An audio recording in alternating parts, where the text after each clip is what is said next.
Hello, you're watching TVP World Talks. I'm Jonasz Rewicki. The Czech government has recently slashed GDP growth forecasts from 2.3 to 2% on account of risks brought about by Donald Trump's campaign to slap America's trade partners with tariffs. Given the Czech Republic's reliance on exports, the confrontation over trade is expected to hit the economy hard, something that may also have a bearing on the impending parliamentary elections, which could see pro-Russian populist Andrej Babiš return to power. What lies ahead for the Czech economy and politics, and how are the country's political elites expected to deal with the ongoing turmoil? Joining us now is Lukáš Kovanda, chief economist at Trinity Bank. Hello and welcome to TVP World. Good morning. Thank you for having me. So let's begin with the economic impact. Now, the Czech Republic's economy relies heavily on exports, in particular the auto industry. What do you think is going to happen now, given that the initial impressions from the negotiations on the tariffs from the European side are not that encouraging? It seems like some of the tariffs will stay regardless of what the Europeans actually do. Yeah, I completely agree with you. It's not good news for Czech economy and especially for its automotive industry because Mr. Trump's administration have introduced, as we know, tariffs on cars and auto parts, and this is a problem for Czech economy, especially auto parts, because we are a big exporter of it to the United States, and there is also an indirect impact for the Czech economy that is not good because of huge impact, negative impact, direct impact on German economy, German automotive sector because of the tariffs, and on Slovakian automotive industry. And Czech economy is very connected with these two markets, German on one hand and Slovakian on the second. So there is bad impact, and I expect quite negative impact from this overall situation, indirectly and indirect as well.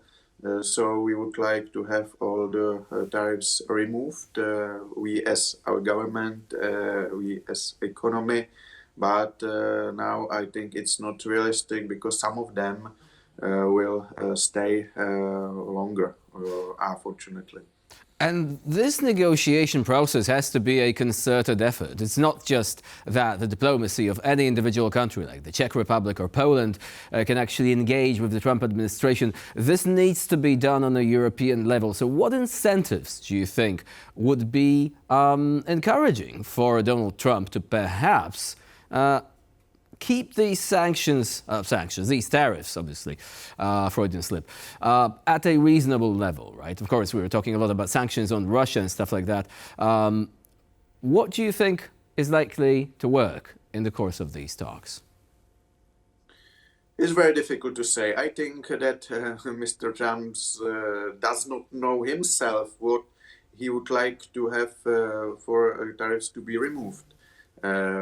So European Union offered him so-called 0 for 0 tariffs, meaning that both sides of Atlantic Ocean would slash tariffs on industrial goods to 0 simultaneously. But this offer from European Union was not accepted in Washington.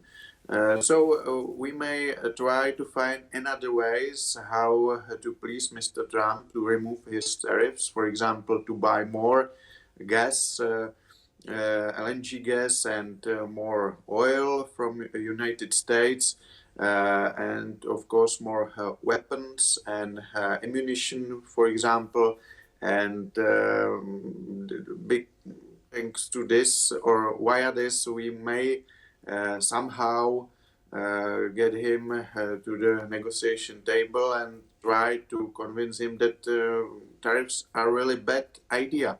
Not just for Europe, of course for Europe and for countries like Czech Republic, they are small and open, but for United States themselves, it's very bad news, and we may see it from, for example, stock market. Stock market has been crashing in United States and has been declining in United States more than in Europe. So for Europe, to some extent, the current situation is good because of, for example, plan of European Union or Germany to really increase or boost spending on defense and on infrastructure projects.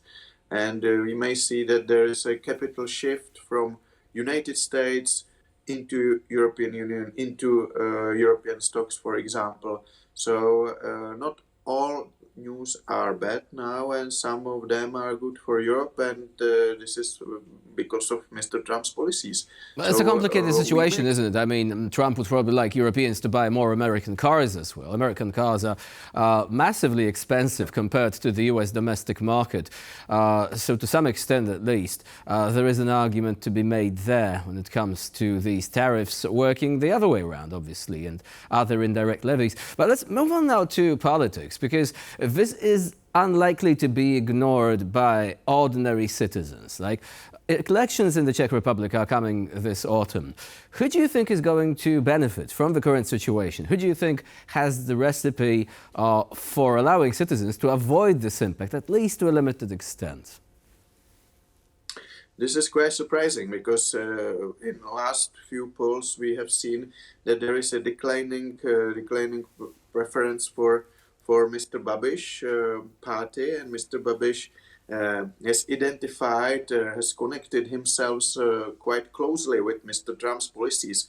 But because of current fiasco of Mr. Trump's policies and because of its expected bad outcome for Czech economy, Czech parties who connected themselves with Mr. Trump's policies and who supported Mr. Trump's policies now are facing declining popularity amongst Czech public, because Czech public has seen this outcome of Mr. Trump's policies and his tariff war, and this is not good news, and this is not. It has not a good image in the Czech Republic, and parties who somehow connected themselves with Mr. Trump are losing, and Mr. Babiš's party, ANO, is amongst them. So he's being hit by association with Trump, but he's starting from a pretty high level, isn't he? Because recent polls indicated that he was still in the lead, right? And quite substantially. What is the reason for the ANO party's popularity? Yeah, it was quite a successful opposition party because of good marketing, good PR, and our government was or is still consisting of 5 parties, or now it's 4 parties, but for 2-3 years it has been consisting of 5 parties. So it was very difficult for the government to bring about some kind of consensus that would please all the voters. So then it was easy for opposition and mainly for Mr. Babiš to criticize the government. And to be honest, government has done a number of mistakes, for example, in energy policy and in taxes because of it had promised not to raise taxes, and then it really raised them quite a lot and in a significant way. So there are number of mistakes on the part of our current government. Would you agree that the main advantage of Mr. Fiala's government was its geopolitical stance, i.e. the staunch support for Ukraine, the participation in the coalition of countries supporting Kiev against Russia? But on the other fronts, in domestic politics, they didn't quite achieve what they set out to do.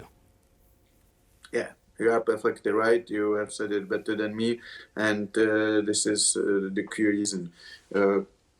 Concerning foreign policy, The Fiala's government, our current government, has been quite successful because of, for example, its staunch support of Ukraine and financial support of Ukraine and humanitarian support of Ukraine. Procuring ammunition too. Yeah, ammunition and military support. Our military initiative was very welcomed worldwide on international level, but with policies focused domestically, it's much worse. And here we cannot say that Mr. Fiala's government has been successful.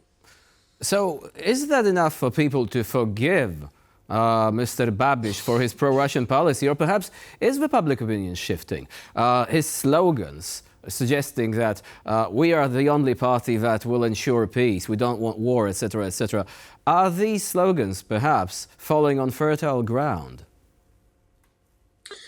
To some extent, yeah. As I said before, Mr. Babiš party was quite successful until Mr. Trump's announced his tariff policies, and since then there is a slight decline of Mr. Babiš's support. So it's because of the association of its party with the MAGA or Make America Great Again party or movement in the United States. And now this movement is seen in the Czech Republic as a threat to our economy, to Europe, to European Union, and it's not seen anymore as a kind of some movement that is needed to put the United States back in order.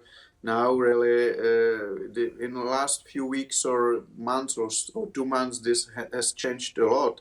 And I think the association with Mr. Trump now is something that really leads to declining preferences in polls. And our government, current government that has not associated itself with Mr. Trump now is gaining on the declining popularity on Mr. Trump. So I think American politics is now influencing Czech politics quite a lot. American politics casting a long shadow over Europe. Lukáš Kovanda was our guest today here on TVP World. Thank you very much for joining us and for sharing your insight. Thank you for having me. Have a nice day. And I'm Lukáš Kovanda. You're watching TVP World. Please do stay with us for more latest news and updates.